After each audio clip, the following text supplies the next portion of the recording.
Raka hanyalah pemuda biasa yang bekerja di bengkel kecil di kota kecamatan. Malam itu, ia pulang lebih larut dari biasanya. Jam dinding bengkel menunjukkan pukul 11 malam ketika ia baru selesai merapikan alat-alat. Bosnya sudah pulang lebih dulu, meninggalkan Raka sendirian. Ia menyalakan motor bututnya, menarik napas panjang, lalu memacu kendaraan melewati jalanan sunyi. Awalnya tidak ada yang aneh. Jalan beraspal kampung itu sudah biasa ia lewati. Namun malam itu angin berhembus lebih dingin dari biasanya. Bulan pucat menggantung di langit, tertutup awan tipis. Begitu melewati hutan bambu di tikungan panjang, bulu kuduknya meremang.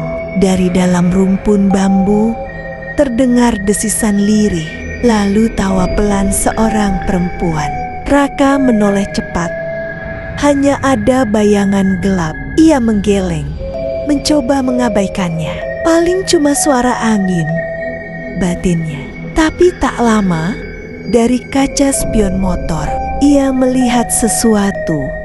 Bayangan rambut panjang menjuntai, duduk di boncengan motornya. Jantung Raka seperti berhenti berdetak. Spion itu jelas memperlihatkan gaun putih lusuh, tangan pucat dengan kuku panjang mencengkeram pinggiran jok motor, rambut hitam menutupi wajah. Raka menahan napas, mencoba untuk tidak menoleh langsung. Tapi semakin ia berusaha tenang, semakin terasa motor seperti berat ditunggangi dua orang. Ia menekan gas sekencang mungkin. Motor melaju, angin malam menusuk kulit. Namun sesekali terdengar tawa lirih tepat di telinganya. Seakan sosok itu mendekatkan wajahnya ke pundak Raka. Raka hampir terjatuh. Ia membaca doa terbata-bata, namun suaranya tenggelam oleh tawa mengerikan yang kini bergema di seluruh jalan. Saat motor melewati jembatan kecil, mesin tiba-tiba mati, lampu padam, jalanan gelap total. Ia menoleh ke belakang, jok motor kosong. Tapi begitu melihat ke spion lagi, sosok itu masih ada. Rambutnya bergerak seperti ditiup angin. Meski malam itu udara begitu diam, perlahan sosok itu mengangkat wajahnya. Mata merah menyala, kulit pucat penuh retakan, dan mulut menganga dengan gigi hitam tajam meneteskan darah. Raka menjerit. Ia mendorong motor sambil berlari, meninggalkan kendaraan itu. Nafasnya memburu, dada terasa sesak. Namun kemanapun ia berlari, ia mendengar suara langkah kaki di belakangnya. Kadang pelan, kadang cepat, kadang seperti melompat dari pohon ke pohon. Akhirnya ia sampai di rumah, menggedor pintu sampai ibunya keluar. Dengan panik ia masuk, mengunci rapat-rapat. Tapi begitu masuk kamar, aroma melati yang pekat menusuk hidungnya. Kursi rotan di sudut kamar bergoyang perlahan, seperti baru saja ada yang duduk. Malam kedua, ia tidur dengan lampu terang. Namun sekitar pukul 2 dini hari, ia terbangun mendengar suara sendok beradu dengan gelas dari dapur. Dengan takut, ia berjalan pelan. Dapur kosong, namun pintu lemari terbuka. Dan di atas meja ada segelas teh manis hangat. Padahal ibunya tidak pernah membuat minum tengah malam. Saat ia mendekat, terdengar suara lirih dari jendela. "Minum dulu, Raka." Raka menoleh cepat. Di balik kaca jendela, wajah pucat itu menempel. Senyum lebarnya menyingkap gigi hitam. Darah menetes di kaca. Malam ketiga, Raka bermimpi buruk. Ia bermimpi berada di hutan bambu yang gelap. Dengan suara bayi menangis dari kejauhan, ia mengikuti suara itu dan mendapati seorang perempuan berpakaian putih lusuh menggendong bayi. Perempuan itu membelakanginya. Namun ketika ia memanggil, sosok itu menoleh dengan wajah hancur, mata kosong, dan bayi yang digendongnya juga tersenyum dengan mulut penuh darah.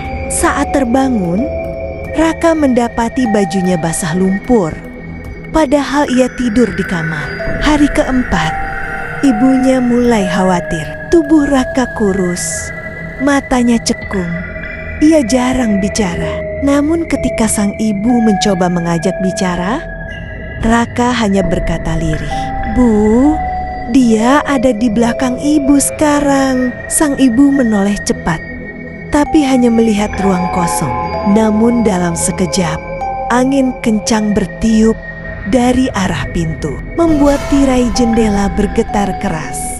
Suara tawa perempuan bergema di seluruh rumah. Suatu malam, Raka benar-benar tak tahan. Ia memutuskan pergi ke rumah ustaz kampung untuk meminta air doa. Dalam perjalanan, ia merasa diikuti. Suara langkah kaki selalu menyusul di belakang. Sesekali terdengar suara tangisan, lalu berubah jadi tawa panjang. Saat melewati kebun kosong, ia merasakan pundaknya berat. Ia menoleh dan melihat jelas. Kuntilanak itu kini menempel di punggungnya, melingkarkan tangan pucat ke lehernya. Nafasnya bau busuk, suaranya lirih. "Kamu milikku, Raka." Ia berlari sekuat tenaga, meski terasa ada yang mencekik dari belakang. Sampai akhirnya ia pingsan di depan rumah Ustadz. Ketika sadar, tubuhnya penuh bekas cakar. Ustadz berkata, "Raka memang diganggu oleh arwah penasaran, seorang perempuan yang meninggal tragis di daerah hutan bambu bertahun-tahun lalu. Sosok itu mencari teman untuk menemaninya dan ia memilih Raka." Sejak malam ia pingsan di depan rumah Ustaz. Raka menjalani hari-harinya dengan rasa was-was. Ustaz memang sudah memberikan air, doa, dan beberapa amalan untuk diamalkan setiap malam. Tapi gangguan itu tidak sepenuhnya hilang. Setiap kali Raka melihat ke kaca spion motor,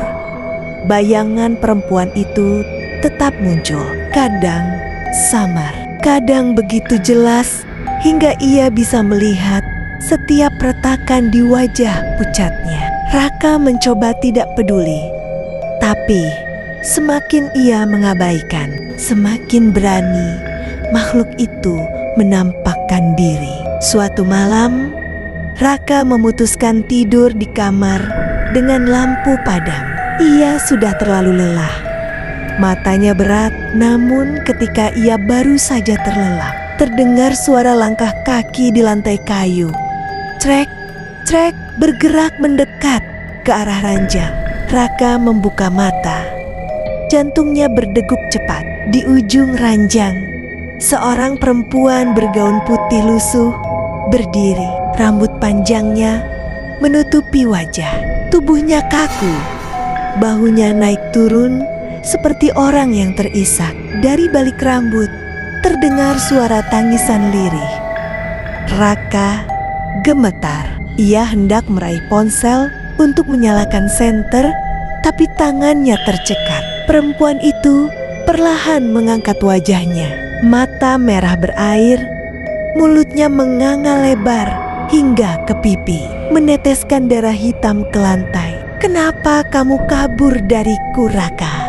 bisiknya. Raka berteriak. Lalu tubuh perempuan itu lenyap, meninggalkan bau melati menusuk hidung.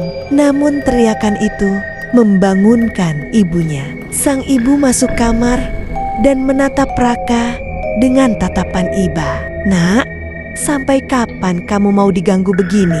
Akhirnya, Ustaz kampung menyarankan satu hal. Jika ingin terbebas, Raka harus kembali ke tempat ia pertama kali diikuti, hutan bambu itu. Malam Jumat, ditemani 2 orang teman dan sang ustaz, Raka memberanikan diri kembali ke jalanan itu. Angin dingin bertiup kencang, membuat bambu bergoyang, bergesekan, menghasilkan suara ngik-ngik yang mencekam. Kabut tipis merayap di tanah. Ustaz mulai melantunkan doa-doa keras. Suasana hutan mendadak berat, seperti ada puluhan pasang mata mengintai dari kegelapan. Lalu dari balik rumpun bambu muncul sosok kuntilanak itu. Gaun putihnya berlumur darah, rambut panjang menutupi wajah. Suaranya melengking, memecah malam. Raka jatuh terduduk, tubuhnya kaku. Sosok itu melayang, mendekat, jarinya panjang berlumuran darah, siap meraih Raka. Namun Ustaz berdiri di depan, terus membaca doa dengan lantang. Sosok kuntilanak menjerit marah. Tubuhnya bergetar hebat, rambutnya berkibar, darah menetes ke tanah. Lalu dari dalam suaranya terdengar tangisan bayi bercampur tawa yang membuat semua orang merinding. Ustaz berteriak, "Kembalilah ke tempatmu, jangan ganggu manusia lagi." Sosok itu menjerit panjang sekali hingga bambu-bambu berguncang keras. Perlahan tubuhnya terbakar cahaya merah, lalu pecah menjadi kepulan asap hitam yang lenyap ditelan angin.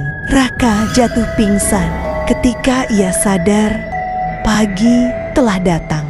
Hutan bambu terlihat biasa saja, hanya menyisakan bau bunga melati samar. Ustadz mengatakan, arwah itu telah kembali ke tempatnya, meski jejaknya masih akan terasa di daerah itu. Sejak hari itu, gangguan berkurang. Raka tak lagi melihat sosok perempuan di spion motornya. Tak ada lagi suara tawa atau langkah kaki yang mengikutinya malam-malam. Namun, luka batin itu membekas. Ia jarang keluar malam. Dan setiap kali melewati hutan bambu, tubuhnya gemetar hebat. Kadang, dalam mimpi, Raka masih melihatnya. Perempuan bergaun putih itu berdiri jauh di balik pepohonan. Hanya menatap, tidak mendekat, tidak menghilang. Seolah memberi pesan bahwa meski teror berhenti, ia tetap ada, menunggu.